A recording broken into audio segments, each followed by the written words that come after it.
அனைவருக்கும் வணக்கம். இன்றைக்கி நம்ம இந்த வீடியோவில் என்ன பார்க்க போகிறோம் அப்படின்னா 24/1/2019 நடப்பு நிகழ்வுகள் பார்க்கலாம். இந்த கொஸ்டினுக்குரிய பிடிஎஃப் லிங்க்கு கீழே டிஸ்கிரிப்ஷனில் கொடுத்துருக்கேன். ஸோ வேணுங்கிறவங்க டவுன்லோட் பண்ணி எழுதிக்கலாம். ஆன்சர் கீக்கு இந்த வீடியோ வச்சு செக் பண்ணிக்கலாம். இன்றைய நடப்பு நிகழ்வுகள் பார்க்குறதுக்கு முன்னால் நேற்றைய நடப்பு நிகழ்வுகள் ஒரு தடவை ரிவிஷன் பண்ணிடலாம். தமிழகத்தில் முதலாக மாணவர் காவல் படை சென்னையில் தொடங்கப்பட்டுள்ளது. உலக முதலீட்டாளர் மாநாடு சென்னை நந்தம்பாக்கம் வர்த்தக மையத்தில் ஜனவரி 23 தொடங்கியது. மாநாட்டின் தொடக்க நிகழ்ச்சியில் தமிழ்நாடு வானூர்தி மற்றும் தொழில் பாதுகாப்பு கொள்கை 2019 மத்திய பாதுகாப்புத்துறை அமைச்சர் நிர்மலா சீதாராமன் வெளியிட்டார். முத்ரா வங்கி திட்டத்தின் கீழ் நாடு முழுவதும் 26 கோடி பேருக்கு சிறு தொழில் கடன் வழங்கப்பட்டுள்ளதாக மத்திய சமூக நீதி மற்றும் அதிகாரமளித்தல் துறை இணையமைச்சர் ராம்தாஸ் அதவாலே தெரிவித்துள்ளார். 15வது வெளிநாடு வாழ் இந்தியர்கள் தின மாநாடு உத்தரப்பிரதேசம் வாரணாசியில் நேற்றுடன் நிறைவடைந்தது. மதுரை தோப்பூரில் அமைய உள்ள எய்ம்ஸ் மருத்துவமனைக்கு பிரதமர் நரேந்திர மோடி ஜனவரி 27 அடிக்கல் நாட்ட உள்ளார். சிவசேனையின் நிறுவன தலைவர் பால் தாக்கரேவுக்கு ரூபாய் 100 கோடி செலவில் நினைவு மண்டபம் கட்ட நிதி ஒதுக்கீடு செய்ய மகாராஷ்டிர அமைச்சரவை ஒப்புதல் அளித்துள்ளது. மத்திய அரசு கொண்டு வந்துள்ள புதிய 10% ஒதுக்கீட்டின் கீழ் பொருளாதாரத்தில் பின்தங்கிய பொதுப்பிரிவினருக்கு 5% இடஒதுக்கீடு வழங்கப்படும் என்றும் மீதமுள்ள 5% காபு சமூக மக்களுக்கு உள் ஒதுக்கீடாக வழங்கப்படும் என்றும் ஆந்திர மாநில அரசு தெரிவித்துள்ளது. சர்வதேச கிரிக்கெட் கவுன்சிலின் 2018 சிறந்த டெஸ்ட் வீரர், சிறந்த ஒருநாள் வீரர், ஆண்டின் சிறந்த வீரருக்கான கேரி சோபர்ஸ் விருது என 3 விருதுகளை ஒரு சேர வென்ற முதல் கிரிக்கெட் வீரர் விராட் கோலி. சிறந்த நடுவருக்கான டேவிட் செப்பர்ட் விருது குமார் தர்மசேனா என்ற இலங்கை நடுவருக்கு வழங்கப்பட்டது. கோவைக்கு முதல் முறையாக ஐரோப்பிய நாட்டு பறவை இனங்களான கருங்கால் நாரைகள் மற்றும் செங்கால் நாரைகள் வலசை வந்துள்ளன. தமிழகத்தில் முதல் முறையாக பிளாஸ்டிக் மறுசுழற்சி இயந்திரம் சேலத்தில் நிறுவப்பட்டுள்ளது.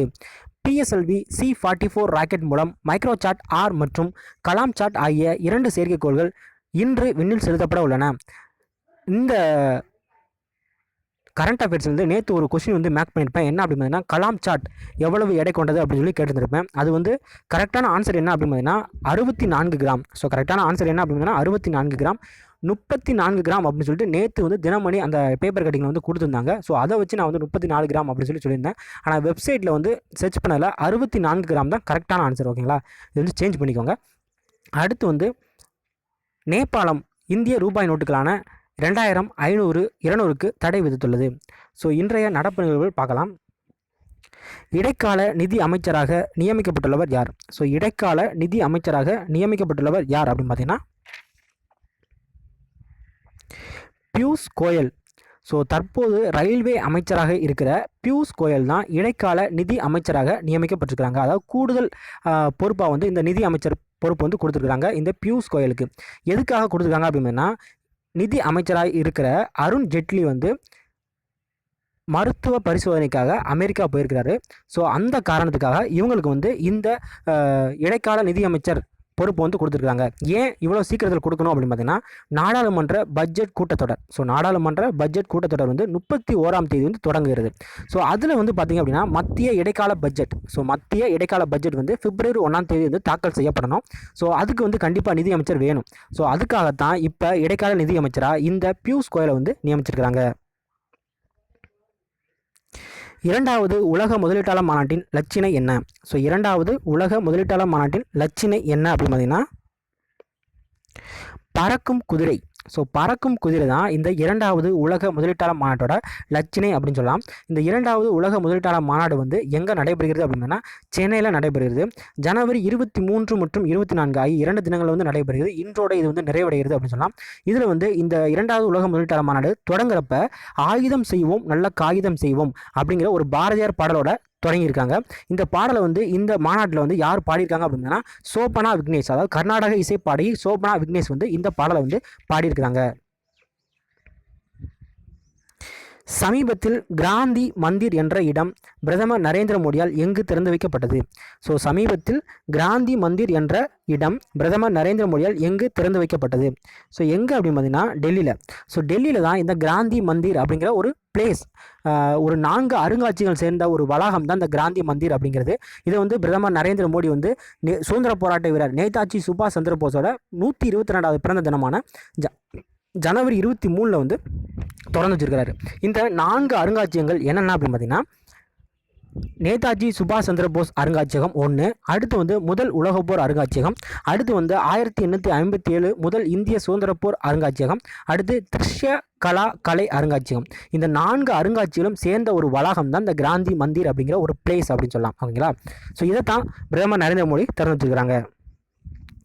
ICBM ஏவுகணை எந்த நாட்டிற்கு சொந்தமானது? ஸோ ICBM ஏவுகணை எந்த நாட்டிற்கு சொந்தமானது அப்படின்னு பார்த்தீங்கன்னா சீனா.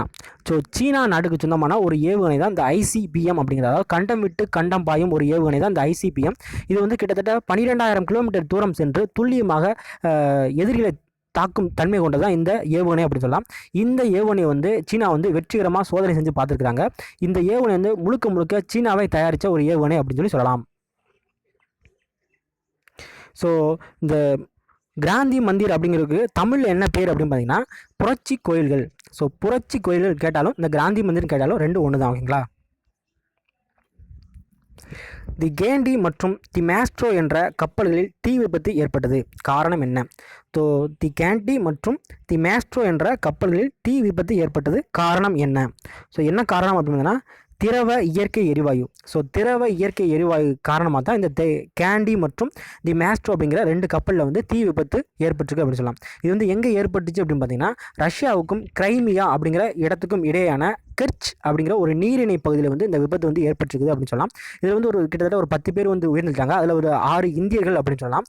இந்த கப்பல் வந்து எதுக்காக தீ பிடிச்சிச்சு அப்படின்னு பார்த்தீங்கன்னா இந்த திரவ இயற்கை எரிவாயு பரிமாற்றம் ஒரு கப்பல்லேருந்து இன்னொரு கப்பலுக்கு வந்து மாற்றப்ப திடீர்னு தீ விபத்து வெடி விபத்து ஏற்பட்டுருச்சு. ஸோ அந்த காரணமாக தான் இந்த தீ விபத்து ஏற்பட்டது அப்படின்னு சொல்லலாம்.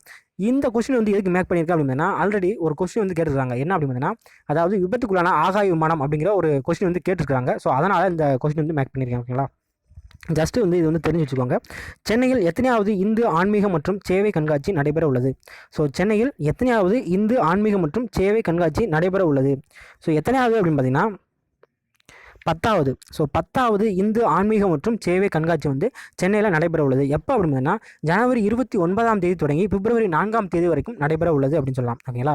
இந்த 10வது இந்து ஆன்மீக மற்றும் சேவை கண்காட்சியை யார் தொடங்கி வைக்கிறாங்க அப்படின்னா காஞ்சி மடத்தோட 70வது பீடாதிபதி விஜயேந்திர சரஸ்வதி. ஸோ காஞ்சி மடத்தோட 70வது பீடாதிபதி விஜயேந்திர சரஸ்வதி வந்து தொடங்கி வைக்க இருக்கிறாங்க. அண்டார்டிகாவின் தென் துருவத்தை அடைந்த முதல் பெண் IPS யார்? ஸோ அண்டார்டிகாவின் தென் துருவத்தை அடைந்த முதல் பெண் IPS யார் அப்படின்னு பார்த்தீங்கன்னா அபர்ணா குமார். ஸோ அபர்ணா குமார் தான் இந்த அண்டார்டிகாவோட தென் துருவத்தை அடைந்த முதல் பெண் IPS அப்படின்னு சொல்லலாம். இவங்க வந்து கர்நாடகா மாநிலத்தை சேர்ந்தவங்க. இவங்க வந்து இந்தோ திபெத் எல்லை காவல்படியில் பணிபுரிகிற ஒரு IPS அப்படின்னு சொல்லலாம். எந்த மாநிலம் பப்ஜி வீடியோ கேமை பள்ளிகளில் தடை செய்துள்ளது? ஸோ எந்த மாநிலம் பப்ஜி வீடியோ கேமை பள்ளிகளில் தடை செய்துள்ளது? ஸோ எந்த மாநிலம் அப்படின்னு பார்த்தீங்கன்னா குஜராத். ஸோ குஜராத் மாநிலம் தான் இந்த பப்ஜி அப்படிங்கிற பிளேயர் அன்னோன் பேட்டில் கிரவுண்ட் அப்படிங்கிற இந்த வீடியோ கேம் வந்து தடை செஞ்சுருக்கிறாங்க. உலக பொருளாதார மாநாடு எங்கு நடைபெறுகிறது? ஸோ உலக பொருளாதார மாநாடு எங்கு நடைபெறுகிறது? ஸோ உலக பொருளாதார மாநாடு எங்கு நடைபெறுகிறதுனா சுவிட்சர்லாந்தில் டாவோஸ் அப்படிங்கிற ஒரு நகரத்தில் வந்து நடைபெறுகிறது அப்படின்னு சொல்லலாம். ஓகேங்களா? சுவிட்சர்லாந்தில் டாவோஸ் அப்படிங்கிற ஒரு நகரத்தில் வந்து நடைபெறுகிறது. வேர்ல்டு எக்கனாமிக் ஃபோரம் அப்படின்னு கூட சொல்லலாம். ஓகேங்களா? இதில் வந்து PwC அப்படிங்கிற ஒரு நிறுவனம் வந்து ஒரு அறிக்கை வந்து வெளியிட்டிருக்காங்க. அதாவது முதலீடுகளை ஈர்க்கும் நாடுகளில் இந்தியா வந்து 4வது இடத்தை பெற்றுள்ளது. ஓகேங்களா? முதலீடுகளை ஈர்க்கும் நாடுகளில் இந்தியா வந்து 4வது இடத்தை வந்து பெற்றுள்ளதாக சொல்லியிருக்காங்க. அதில் வந்து அமெரிக்கா வந்து முதல் இடத்துலையும் 2வது இடத்துல வந்து சீனாவும் இருக்கிறதாகவும் இந்த PwC நிறுவனம் வந்து ஒரு அறிக்கை வந்து வெளியிட்டிருக்காங்க. 2020 நடைபெற உள்ள அமெரிக்க அதிபர் தேர்தலில் போட்டியிட உள்ள இந்திய வம்சாவளி யார்? ஸோ 2020 நடைபெற உள்ள அமெரிக்க அதிபர் தேர்தலில் போட்டியிட உள்ள இந்திய வம்சாவளி யார் அப்படின்னு பார்த்தீங்கன்னா Kamala Harris. So Kamala Harris அப்படிங்கிறவங்க தான் இந்த 2020 நடைபெற இருக்கிற அமெரிக்க அதிபர் தேர்தலில் ஜனநாயக கட்சி சார்பில் வந்து இவங்க வந்து போட்டியிட போகிறாங்க. ஓகேங்களா? இதுக்கான அறிக்கையும் வெளியிட்டாங்க. ஸோ இந்த அறிக்கை வெளியிட்ட ஒரு 24 மணி நேரத்தில் ஒரு நாளுக்குள்ளே கிட்டத்தட்ட 10.6 கோடி வந்து இவங்களுக்கு வந்து நன்கொடையாக கொடுத்துருக்காங்க தேர்தல் பிரச்சாரத்துக்காக. ஸோ இவங்க வந்து இந்த அமெரிக்க அதிபர் தேர்தலில் வெற்றி பெற்றாங்க அப்படின்னு பார்த்தீங்கன்னா அமெரிக்காவோட முதல் பெண் அதிபர் அப்படிங்கிற ஒரு பெருமை வந்து இவங்களுக்கு வந்து சாரும். பிரவாசி டீத் தர்ஷன் திட்டத்தை தொடங்கி வைத்தவர் யார்? ஸோ பிரவாசி டீத் தர்ஷன் யோஜனா திட்டத்தை தொடங்கி வைத்தவர் யார் அப்படின்னு பார்த்தீங்கன்னா பிரதமர் நரேந்திர மோடி. ஸோ பிரதமர் நரேந்திர மோடி தான் இந்த பிரவாசி தீர்த் தர்ஷன் யோஜனா அப்படிங்கிற ஒரு திட்டத்தை வந்து தொடங்கி வச்சிருக்காங்க. இது என்ன அப்படின்னு பார்த்தீங்கன்னா, ரிலீஜியஸ் பிளேசஸ், அதாவது புனித தலங்களுக்கு வந்து நம்ம இந்தியாவுக்குள்ள வருஷத்துக்கு 2 வருடம் வந்து போயிருக்கலாம். ஸோ அதுக்கு வந்து எலிஜிபிள் என்ன அப்படின்னா, 45 வயதுலேருந்து 65 வயது வரைக்கும் உள்ளவங்க வந்து இந்த திட்டத்தின் கீழே போயிருக்கலாம். ஓகேங்களா? பிரவாசி தீர்த் தர்ஷன் யோஜனா அப்படிங்கிறது இது வந்து முக்கியமாக யாருக்கு வந்து ப்ரெஃபரன்ஸ் கொடுக்குறாங்க அப்படின்னா, கிரீமியாக்கள், அதாவது பிஜி, மொரிஷியஸ், தென்னாப்பிரிக்கா, சவுத் அமெரிக்கா இந்த நாடுகளில் உள்ள கிரீமியாக்கள் அப்படின்னு சொல்ல, அதாவது நம்ம இந்திய வம்சாவளி அவங்க தான் கிரீமியாக்கள். அதாவது இந்த நாடுகளுக்கு கரும்பு தோட்டங்களுக்கு வேலைக்கு போயிருப்பாங்க. அதாவது பிரிட்டிஷ் ஆட்சி காலத்தில் வந்து கரும்பு தோட்டங்களுக்கு வேலைக்கு போயிருப்பாங்க. அவங்கள தான் கிரீமியாக்கள் அப்படின்னு சொல்லுவாங்க. ஸோ இவங்களுக்கு வந்து முன்னுரிமை, இந்த பிரவாசி தீர்த் தர்ஷன் யோஜனா இதில் வந்து இந்த கிரீமியாக்களுக்கு வந்து முன்னுரிமை கொடுக்குறாங்க. நிர்பயா திட்டத்தை மேம்படுத்தும் வகையில் உமன் சேஃப்டி இனிஷியேட்டிவ் ஸ்கீம் எனும் மேம்பாட்டு திட்டத்திற்கு ஒப்புதல் அளித்துள்ள மாநிலம் எது? ஸோ நிர்பயா திட்டத்தை மேம்படுத்தும் வகையில் உமன் சேஃப்டி இனிஷியேட்டிவ் ஸ்கீம் எனும் மேம்பாட்டு திட்டத்திற்கு ஒப்புதல் அளித்துள்ள மாநிலம் எது அப்படின்னு பார்த்தீங்கன்னா மகாராஷ்டிரா. ஸோ மகாராஷ்டிரா தான் இந்த உமன் சேஃப்டி இனிஷியேட்டிவ் ஸ்கீம் அப்படிங்கிற ஒரு திட்டத்துக்கு வந்து ஒப்புதல் அளிச்சிருக்கிறாங்க. கிட்டத்தட்ட 252 கோடி வந்து இதுக்கு வந்து செலவழிக்க இருக்கிறாங்க. நிர்பயா திட்டம், ஸோ இந்த நிர்பயா திட்டம் அப்படிங்கிறது 2013 கொண்டு வந்த ஒரு திட்டம் அப்படின்னு சொல்லலாம். ஓகேங்களா? இது வந்து என்ன அப்படின்னா, இது வந்து ஒரு பெண்களுக்கான ஒரு சேஃப்டி திட்டம் தான் இந்த நிர்பயா அப்படிங்கிற ஒரு திட்டம். அதாவது ஒரு சில முக்கியமான நகரங்களில் வந்து சிசிடிவி கேமரா வைக்கிறது, அதுக்கப்புறம் மகிழா வாலண்டியர்ஸ் அமைப்பு வந்து உருவாக்குறது, அடுத்து வந்து வன்கொடுமையால் பாதிக்கப்பட்ட பெண்களுக்கு வந்து நிவாரண நிதி வந்து கொடுக்குறது. ஸோ இந்த மாதிரி ஒரு திட்டம் தான் நிர்பயா அப்படிங்கிற ஒரு திட்டம். ஸோ ஓகேங்களா? இந்த திட்டத்தின் கீழே இந்த உமன் சேஃப்டி இனிஷியேட்டிவ் ஸ்கீம் வந்து இந்த மகாராஷ்டிரா அரசு வந்து செயல்படுத்த இருக்கிறாங்க. ஃப்ளமிங்கோ திருவிழா எங்கு நடைபெற்றது? ஸோ ஃப்ளமிங்கோ திருவிழா எங்கு நடைபெற்றது? ஸோ எங்கே அப்படின்னு பார்த்தீங்கன்னா ஆந்திர பிரதேசம். ஸோ ஆந்திர பிரதேசத்தில் இந்த ஃப்ளமிங்கோ அப்படிங்கிற ஒரு திருவிழா வந்து நடைபெறுது. இது வந்து ஒரு பறவைகள் திருவிழா அப்படின்னு சொல்லலாம். புலிக்காட் ஏரி மற்றும் நேலப்பட்டு பறவைகள் சரணாலயத்தில் இந்த ஃப்ளமிங்கோ திருவிழா வந்து நடைபெற்றுக்குது. அதாவது புலிக்காட் ஏரி மற்றும் நேலப்பட்டு பறவைகள் சரணாலயத்தில் நடைபெற்றுக்குது. 12 வருடங்களாக ஆண்டுதோறும் இந்த ஃப்ளமிங்கோ திருவிழா வந்து நடைபெற்று வருகிறது அப்படின்னு சொல்லலாம். இந்தியா ஸ்டீல் 2019 கண்காட்சி எங்கு நடைபெற்றது? ஸோ இந்தியா ஸ்டீல் 2019 கண்காட்சி எங்கு நடைபெற்றது? எங்கே அப்படின்னு பார்த்தீங்கன்னா மும்பை. ஸோ மும்பையில் தான் இந்த இந்தியா ஸ்டீல் 2019 கண்காட்சி வந்து நடைபெற்றுக்குது. இதோட தீம் என்ன அப்படின்னு பார்த்தீங்கன்னா, balancing steel demand and supply dynamics building a new India. So balancing steel demand and supply dynamics and building a new India அப்படிங்கிறது தான் இந்த ஸ்டீல் 2019 கண்காட்சியோட தீம் அப்படின்னு சொல்லலாம். ஸோ இதோட இன்றைய நடப்பு நிகழ்வு வந்து முடிஞ்சு. தினசரி திருப்புதல் பேச்சில் நேற்றைய கேள்விகளுக்குரிய பதில்கள் பார்க்கலாம். உலகின் மிகப்பெரிய பறவை என்று பிரிட்டன் விஞ்ஞானிகள் எந்த பறவையை அறிவித்தனர்? ஸோ உலகின் மிகப்பெரிய பறவை என்று பிரிட்டன் விஞ்ஞானிகள் எந்த பறவையை அறிவித்தனர் அப்படின்னா வெராம்பே டைட்டன். இது வந்து ஒரு அழிந்து போன பறவை இனம் அப்படின்னு சொல்லலாம். இந்த பறவை இனத்தை தான் உலகின் மிகப்பெரிய பறவை இனம் அப்படின்னு சொல்லிட்டு பிரிட்டன் விஞ்ஞானிகள் வந்து அறிவிச்சிருக்காங்க.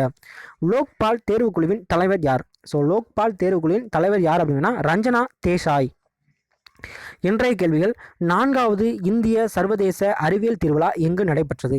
ஸோ 4வது இந்திய சர்வதேச அறிவியல் திருவிழா எங்கு நடைபெற்றது? 2வது கேள்வி: யூத் அபியாஸ் என்ற கூட்டு இராணுவ பயிற்சி இந்தியா மற்றும் எந்த நாட்டுக்கும் இடையே நடைபெற்றது?